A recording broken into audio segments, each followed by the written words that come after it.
आज हमें क्या पढ़ना है? धातु कर्म, इसको कहते हैं मेटेलर्जी। तो धातु कर्म किसे कहते हैं? इससे पहले हम एक क्लास किए हैं ना, उसमें बताए हैं अयस्क क्या होता है, खनिज क्या होता है, गैंग क्या होता है, फलस्क क्या होता है, ये बताए हैं ना। तो अयस्कों से शुद्ध रूप में धातु प्राप्त करने की क्रिया को धातु कर्म कहते हैं। तो अयस्क किसे कहते हैं? बताए है ना कि ऐसे खनिज जिसमें धातु की प्रतिशत मात्रा अधिक होती है, जिसे कम खर्च में तथा सुगमता पूर्वक धातु प्राप्त किया जा सकता है, उसे क्या कहते हैं? अयस्क कहते हैं। इसीलिए कहा जाता है कि सभी अयस्क जो होते हैं वह खनिज होते हैं, लेकिन सभी खनिज अयस्क नहीं। तो अयस्क से हम धातु कैसे प्राप्त करेंगे? तो सबसे पहले उसमें से उपस्थित अशुद्धियां हैं, उसको क्या कर देंगे? बाहर कर देंगे ना। तो अयस्कों में उपस्थित अशुद्धियों को बाहर निकालने की प्रक्रिया क्या कहलाता है? अयस्कों का सांद्रण कहलाता है। ये भी हम पढ़ा चुके हैं।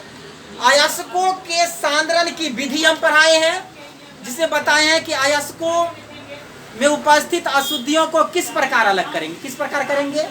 सबसे पहले हाथों से चुनकर, फर्स्ट मेथड था नहीं, तो हाथों से चुनकर हम किस प्रकार के अशुद्धियों को अलग करते हैं? अयस्कों में उपस्थित बड़े बड़े मोटे मोटे कंकर, पत्थर, गिट्टी, ये सब को हाथों से चुनकर क्या कर देते हैं? अलग कर देते हैं, हाथों से चुनकर। दूसरा विधि क्या था? पानी से धोकर। तो अयस्कों में जो उपस्थित घुलनशील पदार्थ होगा, मिट्टी है, मिट्टी जैसे पदार्थ होंगे, वह जो है उसको पानी से धोएंगे तो पानी में घुलकर वो क्या हो जाएगा? अलग हो जाएगा। दूसरा विधि था पानी से धोकर। तीसरा विधि था फेन उत्प्लावन विधि। ये भी बता चुके हैं कि फेन उत्प्लावन विधि में क्या होता है कि एक बड़े टैंक होती है, उसमें सल्फाइड अयस्कों को महीन चूर्ण करके रख देते हैं।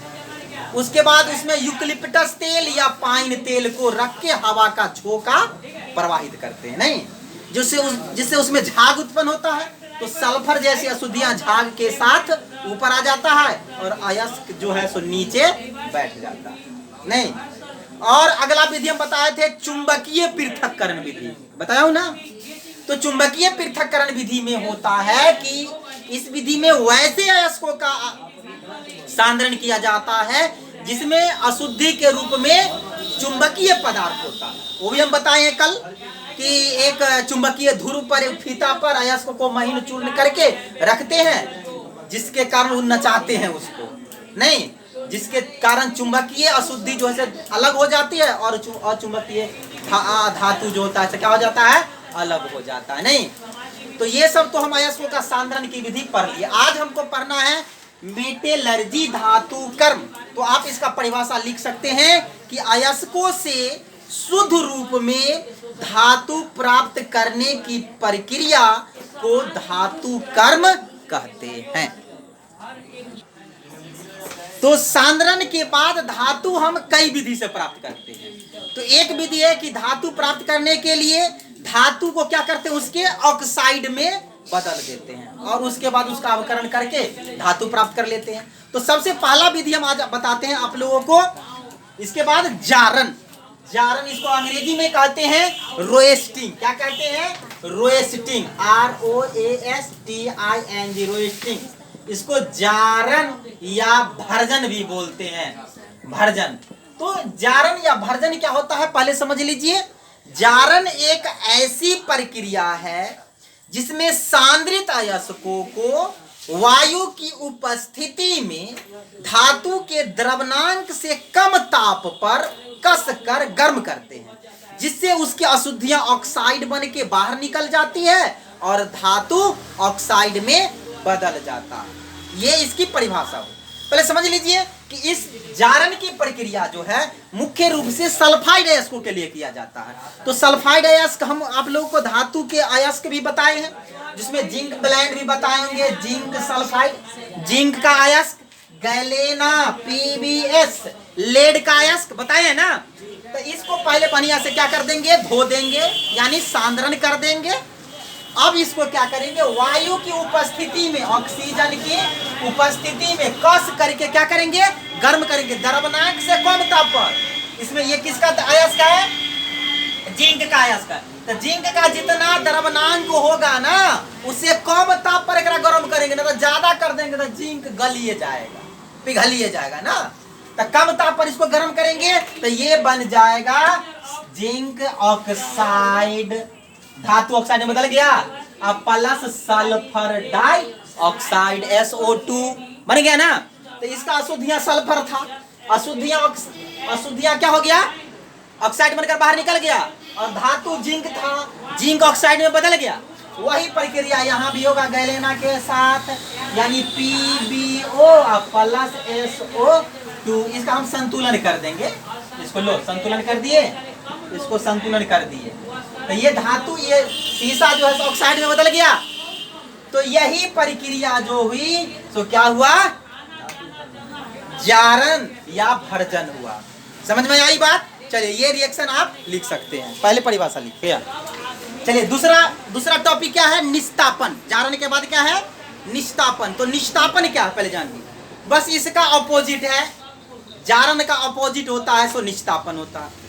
तो निस्तापन की परिभाषा होती है कि निस्तापन वह प्रक्रिया है जिसमें सांद्रित अयस्कों को वायु की अनुपस्थिति में या सीमित मात्रा में धातु के द्रवनांक से नीचे कसकर गर्म करते हैं, जिससे अशुद्धियां ऑक्साइड बनकर बाहर आ जाती है और धातु ऑक्साइड में बदल जाती है। समझे। अब देखिए होता क्या, यहाँ पर जो है हम सांद्रित अयस्कों को वायु की उपस्थिति में गर्म किए हैं। अब जो है तो धातु को क्या करेंगे, धातु प्राप्त करने के लिए सांद्रित अयस्कों को वायु की अनुपस्थिति में कस करके गर्म करेंगे। तो बॉक्साइट का नाम सुने हैं, हम बॉक्साइट बताए थे ना। बॉक्साइट एल्युमिनियम का अयस्क होता है, नहीं, Al2O3 ये क्या है, बॉक्साइट है। इसको वायु की धो धा देंगे, बढ़िया से सांद्रण कर देंगे और वायु की अनुपस्थिति में, इसमें कोई ऑक्सीजन नहीं, हीट करेंगे, गर्म करेंगे। ये गर्म का चिन्ह है, जब रिएक्शन में गर्म दिया जाता है तो ये डेल्टा लिखते हैं। तो ये क्या होगा कि Al2O3 प्लस और H2O जलवाष्प बन के क्या हो जाएगा, बाहर हो जाएगा। तो यहाँ पर भी एल्युमिनियम जो है ऑक्साइड में बदल गया ना, बदल गया कि नहीं बदल गया। और एक और दूसरा उदाहरण देता हूँ, मैलाकाइट। मैलाकाइट जो है किसका अयस्क है, जिंक ब्लेंड भी, जिंकाइट भी एक अयस्क है, नहीं, मैलाकाइट भी जो है जिंक का अयस्क है। ZnCO3 दिखाई दे रही है ना, ZnCO3 को बढ़िया से गर्म करेंगे ना तो ये जिंक क्या बन जाएगा, ऑक्साइड में बदल जाएगा और CO2 ऑक्साइड बनकर बाहर आ जाएगा। यहाँ पर भी ध्यान दीजिए कि दोनों प्रक्रिया में, जारन और निस्तापन दोनों में धातु ऑक्साइड में बदला है, लेकिन जारन में जो है ऑक्सीजन की उपस्थिति और निस्तापन में ऑक्सीजन की अनुपस्थिति होती है। ये ऑब्जेक्ट में भी पूछता है कि जारन और निस्तापन में किस में ऑक्सीजन की उपस्थिति होगी, जारन में या भर्जन में, और ऑक्सीजन की अनुपस्थिति किस में होगी, निस्तापन। तो तापमान किसका अधिक होगा, जारन का। दोनों में टेम्परेचर किसका अधिक होता है, जारन का। चलिए आप लोग ये रिएक्शन लिख सकते हैं। चलिए पहला विधि था, धातु को सबसे पहले क्या करते हैं, ऑक्साइड में बदलते हैं। धातु प्राप्त करना है ना हमें, तो सबसे पहले तो उसको सांद्रण कर देंगे, धो धा देंगे, हाथ से धो चुन करके, पानी से धो करके, फेन उत्प्लावन विधि, चुंबकीय पृथक्करण विधि, ये सबसे उसका सांद्रण कर दिए। दूसरा है कि धातु को ऑक्साइड में बदल दिए। धातु को ऑक्साइड में बदलने के लिए अयस्कों को हम सांद्रित अयस्कों को जारन करते हैं या निस्तापन करते हैं।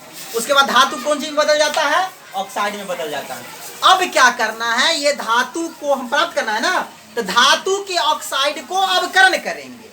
अवकरण कैसे करेंगे, तो ये अवकरण जो है सो कहलाता, यह प्रक्रिया जो है स्मेल्टिंग कहलाता है। क्या कहलाता है, SMELTING, स्मेल्टिंग, इसको कहा जाता है प्रद्रावण। प्रद्रावण, तो प्रद्रावण क्या होता है पहले समझ लीजिए।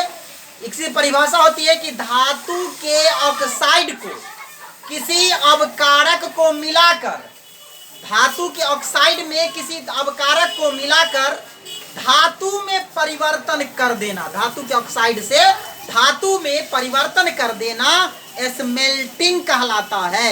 जैसे कि हम अभी आपको एक उदाहरण बताता हूं कि जिंक ऑक्साइड ZNO है ना, PbO बताया ना, Al2O3, ये सब धातु के ऑक्साइड है ना जी। इसमें कोई अवकारक को क्या कर देंगे, मिला देंगे।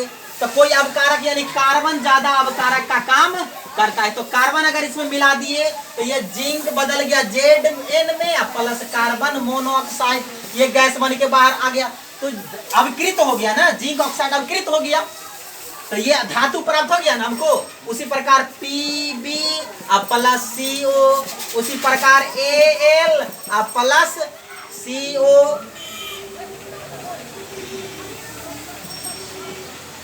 तो ये प्रक्रिया जो हुई तो कहलाएगा स्मेल्टिंग, समझे।